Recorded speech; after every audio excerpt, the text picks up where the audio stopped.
It took 5,127 attempts and 15 years for an unknown engineer to convince the world of the usefulness of his inventions. And perhaps this company's story is the most motivational of all. After trying everything possible, it was something that both irritates and is always nearby that brought success. And now it's not a spouse, but dust. Thanks to it, Dyson managed to revolutionize household appliances, with his vacuum cleaners earning billions and his hairdryer becoming every woman's dream and pride. This is the story of Dyson.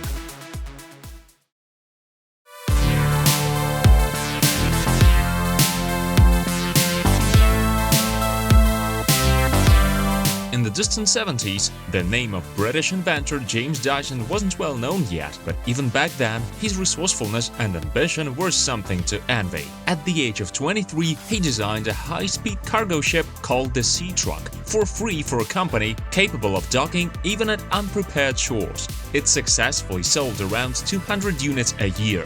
Meanwhile, the young engineer decided to create something ingenious: a wheelbarrow with a ball instead of a wheel, allowing it to move over any surface. It was an excellent startup. Dyson, in his excitement, fully disclosed his idea to a former colleague, who then went to the USA and started producing these wheelbarrows there. James kept trying, but none of his inventions brought in much money. They only created a mess at home, which needed cleaning, so Dyson turned to the coolest vacuum cleaner of that time, Hoover Jr. For a few months, it pleased the housekeeper, but soon its suction weakened and the dust bag tore. Dyson then thought, how many times a year would one need to buy bags? While everyone lamented this, the vacuum cleaner company did not. The more often Hoover's bags tore, the more money sellers made. This amounted to about $500 million a year. To clear his mind of gloomy thoughts, Dyson decided to take a walk through a local sawmill. Suddenly, he noticed how workers easily dealt with flying sawdust using special devices. It was then that the idea struck him to free everyone from the dependency on vacuum bags.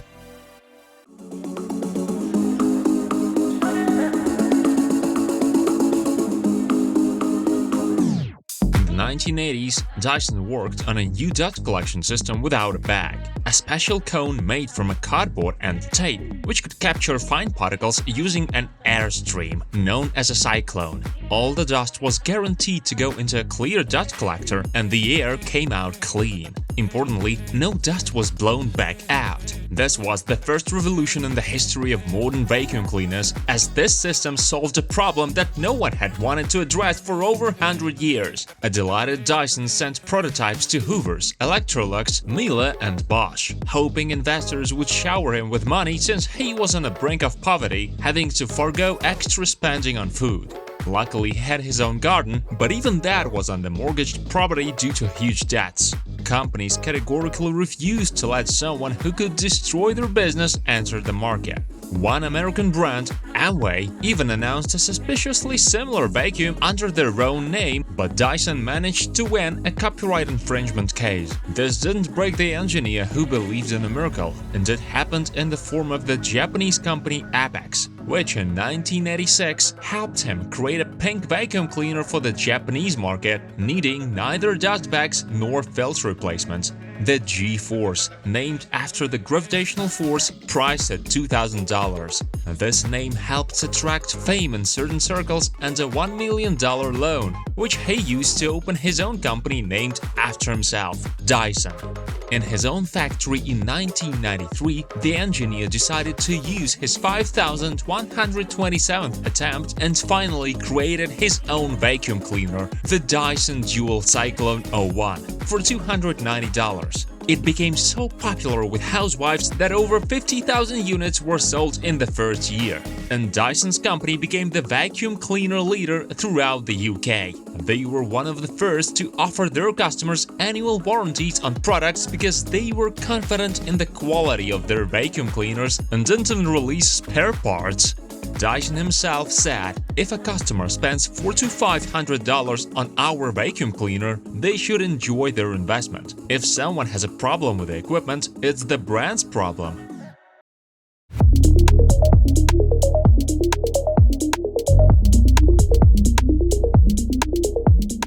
After its success in the UK, Dyson had no trouble entering the international market, thanks to the largest home appliance retailer in America, Best Buy. It was in this store that a vacuum cleaner caught the eye of the main actress from the sitcom Friends, Courtney Cox, who secured a role for it in the most popular TV show. In 2000, the company released the Dyson Contra-Rotator washing machine, the first in the world with two drums rotating in opposite directions, making dirt on clothes practically vanish. However, this innovation struggled to impress people who were constantly being spoiled by Samsung's home appliances at the time. The following year, the company embarked on an incredible project for its time. They developed the first prototype of smart glasses, Dyson Halo, 10 years before Google Glass. This device featured connectivity, a camera, a microphone, a color display, and much more. It even had a virtual assistant whose icon strangely reminded many of the porn actress Sasha Grey. Perhaps because of this, the developers never finished the project, and it remains internally known as Project Number 66, not 69.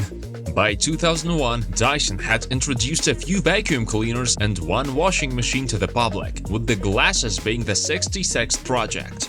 So, how many inventions never saw the light of day? To ensure these designs didn't gather dust on shelves, James Dyson founded a charitable foundation and established a $14,000 prize for young engineers to implement the best contest projects.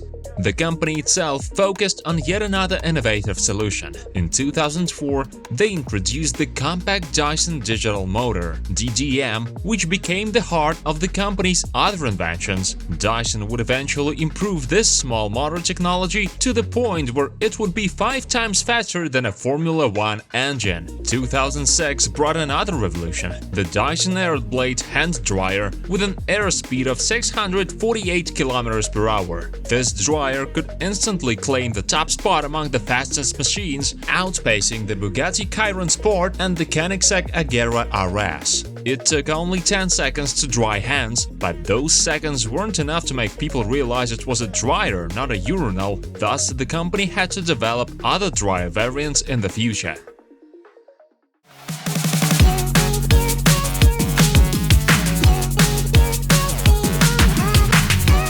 In 2009, the Dyson brand announced a new product without revealing what it was, thereby piquing interest. It was known only that they had spent $14 million on this surprise. A month before its release, a YouTube video surfaced featuring a balloon moving around a room using a revolutionary new bladeless fan, the Air Multiplier. Everyone was puzzled, asking, "What the heck? How is this possible? And where do I stick my finger now?" But Dyson was in no hurry to reveal secrets as before.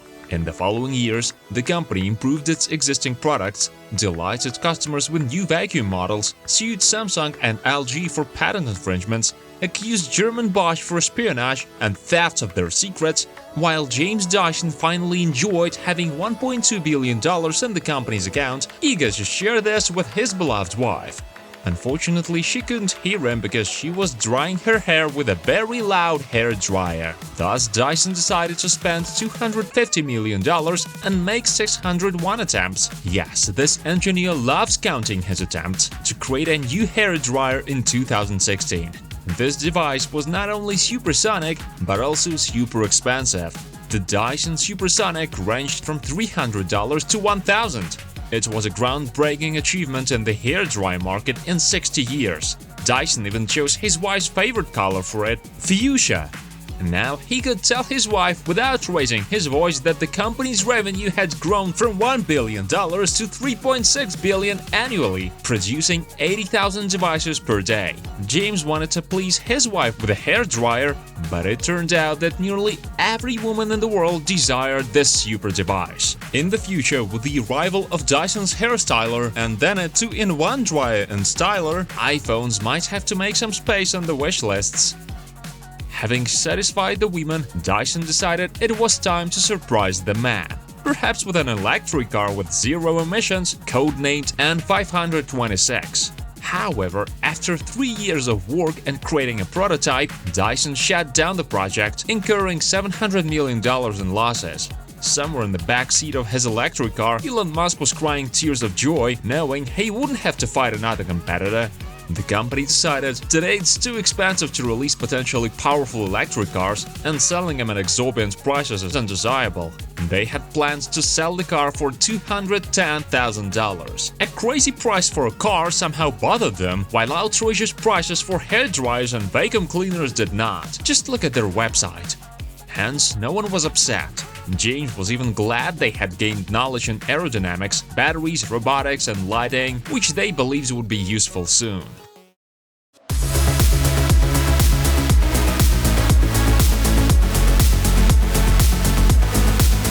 At the beginning of 2019, the image of the sweet, perfect Dyson man slightly faltered. This was because Dyson moved its headquarters from the UK to Singapore, where many companies relocate to avoid paying taxes. They of course deny this, but Singapore's tax service is simply friendly, thus happily hosting headquarters for Facebook, Twitter, LinkedIn, Microsoft, Sony, Apple, Google, Panasonic, Philips, and many more. Dyson thought that since all the elites had gathered there, he, having already received his share of consumer love, could also settle there, giving the local authorities $1.5 billion. Everything was fine until the world was hit by the coronavirus pandemic in December 2019. The Prime Minister of the UK personally asked Dyson to help produce 10,000 ventilators, but the company's head was concerned that during the project, his 450 employees would be taxed. Boris Johnson bypassed the system and solved this problem, ensuring that not one employee would pay a single pound. However, it soon turned out that the ventilators were not needed by the UK, but $28 million had already been spent on their development. This led many to believe there was a secret deal between Johnson and Dyson, though its nature remains unclear. Perhaps the Prime Minister wanted to bring the valuable company back home. But none of this mattered compared to the fact that Dyson technology is displayed in museums in London, Zurich, and San Francisco.